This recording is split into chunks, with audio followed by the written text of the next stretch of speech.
ఐబొమ్మ రవికి మరోసారి police custody 4 కేసుల్లో 12 రోజుల పాటు కూడా కస్టడీకి అనుమతించింది నాంపల్లి కోర్టు. ఒక్కో కేసులో రవిని 3 రోజులు విచారించాలంటూ కూడా న్యాయస్థానం ఆదేశించింది. ఎల్లుండి నుంచి ఐబొమ్మ రవిని సైబర్ క్రైమ్ పోలీసులు ప్రశ్నించనున్నారు.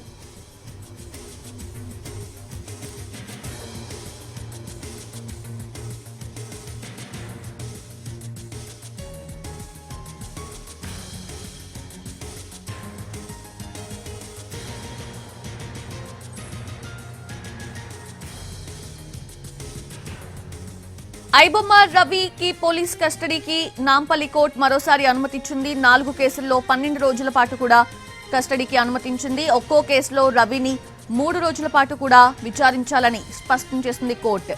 ఎల్లుండి నుంచి ఐబొమ్మ రవిని సైబర్ క్రైమ్ పోలీసులు ప్రశ్నించనున్నారు.